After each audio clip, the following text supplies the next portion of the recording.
തണുപ്പും മധുരവുമുള്ള രുചിയും മനമയക്കുന്ന സുഗന്ധവുമുള്ള ലിച്ചി ഒട്ടനവധി ആളുകൾക്ക് പ്രിയപ്പെട്ട ഒരു പഴമാണ്. പ്രതിവർഷം ഏകദേശം 2 ലക്ഷം ടൺ ഉൽപാദനവുമായി ചൈനയ്ക്കും ഇന്ത്യയ്ക്കും തൊട്ടു പിന്നിലാക്കി ലോകത്തിൽ ഏറ്റവും കൂടുതൽ ലിച്ചി വിളവെടുക്കുകയും കയറ്റുമതി ചെയ്യുകയും ചെയ്യുന്ന രാജ്യങ്ങളിൽ ഒന്നാണ് വിയറ്റ്നാം. അങ്ങനെയെങ്കിൽ ഈ നല്ല നീരുള്ള ചുവന്ന ലിച്ചികൾ നമ്മുടെ കൈകളിലേക്ക് എത്തുന്നതിന് മുമ്പ് എന്തെല്ലാം വഴികളിലൂടെയാണ് കടന്നു പോകുന്നത്? ലിച്ചി വിളവെടുപ്പിന്റെയും സംസ്കരണത്തിന്റെയും രസകരമായ പ്രക്രിയ നമുക്ക് ഈ വീഡിയോയിലൂടെ കാണാം. വിയറ്റ്നാമിലെ ബാക്യാങ് ഹൈദ്വാങ് പ്രൊവിൻസിലാണ് ലിച്ചിയുടെ പ്രധാന കേന്ദ്രങ്ങൾ. കാരണം അവിടുത്തെ മണ്ണും കാലാവസ്ഥയും ലിച്ചി മരങ്ങൾക്ക് നന്നായി വളരാനും കൂടുതൽ വിളവ് തരാനും ഏറെ അനുയോജ്യമാണ്. ഇവിടുത്തെ ലിച്ചികൾ വിളയുമ്പോൾ നല്ല തിളങ്ങുന്ന ചുവപ്പ് നിറമാകും. ചെറിയ വിത്തും നല്ല കട്ടിയുള്ള കാമ്പും കാണും. മാത്രമല്ല മറ്റുള്ള ഇടങ്ങളിൽ പഴങ്ങളെ അപേക്ഷിച്ച് ഇതിന് മധുരവും നീരും കൂടുതലാണ്. ലിച്ചി സീസൺ എത്തുന്നതോടെ തോട്ടങ്ങളെല്ലാം ചുവപ്പ് പടർന്ന് ഗ്രാമപ്രദേശങ്ങൾ മുഴുവൻ കാണാൻ നല്ല ഭംഗിയായിരിക്കും. മുത്തശ്ശനും മുത്തശ്ശിയും മുതൽ ചെറിയ കുട്ടികൾ വരെയുള്ള കുടുംബാംഗങ്ങളെല്ലാം ഒന്നിച്ച് തോട്ടത്തിൽ ഇറങ്ങിയാണ് ലിച്ചി കുലകൾ കൈകൊണ്ട് പറിച്ചെടുക്കുന്നത്. ഈ ജോലി പൂർണ്ണമായും കൈകൾ കൊണ്ട് തന്നെയാണ് ചെയ്യുന്നത്. കാരണം പരിചയസമ്പന്നരായ തൊഴിലാളികളുടെ കൈകൾ കൊണ്ടല്ലാതെ പറിച്ചാൽ ലിച്ചിയുടെ മൃദുവായ തൊലിയിൽ പോറലേൽക്കാൻ സാധ്യതയുണ്ട്. ലിച്ചിയുടെ ഭംഗിയും ഗുണമേന്മയും കേടാകാതെ സൂക്ഷിക്കാൻ ഈ ശ്രദ്ധ ആവശ്യമാണ്. ഈ ഒരു സൂക്ഷ്മതയാണ് വിയറ്റ്നാമിന്റെ അഭിമാനമായ ലൂക്ക് ഉനാൻ ലിച്ചി എന്ന ബ്രാൻഡ് ഉണ്ടാക്കിയെടുത്തതും ലോകത്തിൽ വലിയ വിപണികൾ കീഴടക്കാൻ അതിന് സഹായിച്ചതും. ലിച്ചിയുടെ മധുരം മാത്രമല്ല, അതിന്റെ ആകർഷകമായ ഭംഗിയും ഇതിന് കാരണമാണ്. വിളവെടുത്ത ഉടൻ തന്നെ ലിച്ചികൾ വലിയ കൊട്ടകളിലാക്കി പ്രാദേശിക കളക്ഷൻ സ്റ്റേഷനുകളിൽ എത്തിക്കും. അവിടെ വെച്ച് വ്യാപാരികൾ വിലപേശി ഇവയെ മൊത്തമായി വാങ്ങാൻ കാത്തുനിൽപ്പുണ്ടാകും.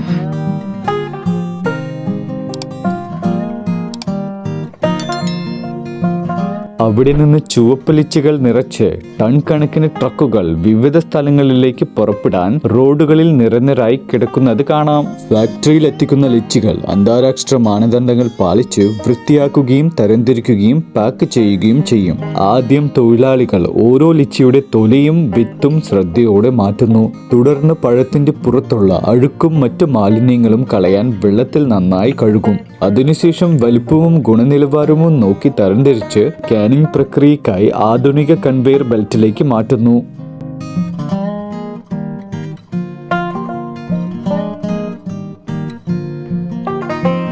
യാത്രയിലുടനീളം പഴങ്ങൾ കേടുകൂടാതെ ഇരിക്കാൻ നല്ല ഇനം ലിച്ചികൾ ഈർപ്പം തട്ടാതെ പ്രത്യേക ബോക്സുകളിലാണ് പാക്ക് ചെയ്യുന്നത്. ഉണക്കിയ ലിച്ചികൾക്ക് വിദേശത്തിൽ വലിയ ആവശ്യക്കാരുണ്ട്. കാരണം അവർ കൂടുതൽ കാലം കെട്ടുകൂടാതെ ഇരിക്കുകയും നല്ല രുചി നൽകുകയും ചെയ്യും. പഴത്തിന്റെ സ്വാഭാവിക മധുരവും മണവും നഷ്ടപ്പെടുത്താതെയാണ് മെഷീനുകൾ വഴി ഇതിലെ ജലാംശം ഉണക്കി കളയുന്നത്. ഈ രീതി ഉള്ളതുകൊണ്ട് ലിച്ചി സീസൺ കഴിഞ്ഞാലും ലോകമെമ്പാടുമുള്ള ആളുകൾക്ക് വർഷം മുഴുവൻ ഇതിന്റെ രുചി ആസ്വദിക്കാൻ സാധിക്കുന്നു. വിളവെടുക്കുന്നതിൽ ഒരു പങ്ക് നാട്ടിലെ സൂപ്പർ മാർക്കറ്റുകളിലും മാർക്കറ്റുകളിലും വിൽക്കുമ്പോൾ വലിയൊരു പങ്ക് ജപ്പാൻ, അമേരിക്ക, യൂറോപ്പ് എന്ന രാജ്യങ്ങളിൽ തുടങ്ങിയ വിദേശ രാജ്യങ്ങളിലേക്ക് കയറ്റുമതി ചെയ്യുകയാണ് ചെയ്യുന്നത്. എന്നാൽ ലിച്ചി മരങ്ങൾ ഇങ്ങനെ കുലകുലയായി പഴങ്ങൾ ഉണ്ടാക്കാൻ കർഷകർ ഒരുപാട് കഷ്ടപ്പെടുന്നുണ്ട്. മരം പൂത്ത് കായ്ച്ച് വിളവെടുക്കാൻ ഏകദേശം 100 ദിവസത്തെ പരിചരണം വേണം. ലിച്ചി മരങ്ങൾക്ക് നല്ല ആകൃതി ഉണ്ടാക്കാനും എല്ലാ ഭാഗത്തും സൂര്യപ്രകാശം തട്ടാനും എല്ലാ വർഷവും ഇതിന്റെ ശാഖകൾ വെട്ടിമാറ്റാറുണ്ട്. പഴങ്ങൾ നന്നായി വളരാൻ ഇത് വളരെ പ്രധാനമാണ്.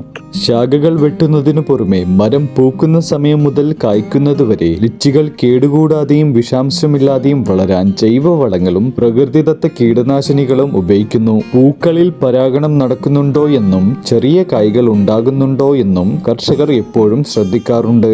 ലിച്ചികൾ കുലകളായാണ് വളരുന്നത്. ആദ്യം പച്ച നിറമുള്ള കായ്കൾ വളരുമ്പോൾ നല്ല തിളങ്ങുന്ന ചുവപ്പായി മാറും. ഇതാണ് നല്ല വിളവെടുപ്പിന്റെ ലക്ഷണം. എല്ലാ വർഷവും ജൂൺ പകുതിയോടെ ആയിരക്കണക്കിന് കർഷകർ ഏറെ നാളായി കാത്തിരിക്കുന്ന വിളവെടുപ്പ് തുടങ്ങുന്നതോടെ വിയറ്റ്നാമിലെ ഗ്രാമങ്ങൾ സജീവമാകും. രുചി മാത്രമല്ല, ലിച്ചി നമ്മുടെ ആരോഗ്യത്തിന് ഏറെ നല്ലതാണ്. ഇതിൽ വിറ്റാമിൻ സി ധാരാളമായി അടങ്ങിയിട്ടുണ്ട്. ഇത് ശരീരത്തിന്റെ രോഗപ്രതിരോധ ശേഷിയെ കൂട്ടാനും ചർമ്മത്തിന്റെ ഭംഗി നിലനിർത്താനും വാർദ്ധക്യ ലക്ഷണങ്ങൾ തടയാനും സഹായിക്കുന്നു. ഇതൊരു മികച്ച ആന്റി ഓക്സിഡന്റ് ആണ്. ലിച്ചിയിൽ ജലാംശം കൂടുതലുള്ളതിനാലും ശരീരത്തിന് തണുപ്പ് നൽകുന്നതിനാലും ചൂടുള്ള വേനൽക്കാലത്ത് ശരീരത്തിന് നല്ല കുളിർമയും ഉന്മേഷവും നൽകാൻ ഇത് സഹായിക്കുന്നു. ലിച്ചി കൃഷി ചെയ്യുന്ന പ്രദേശങ്ങളിലെ ജനങ്ങളുടെ വരുമാന മാർഗം കൂടിയാണത്. ഓരോ വിളവെടുപ്പ് കാലവും ആയിരക്കണക്കിന് കർഷക കുടുംബാംഗങ്ങൾക്ക് നല്ലൊരു വരുമാനം നൽകുന്നു.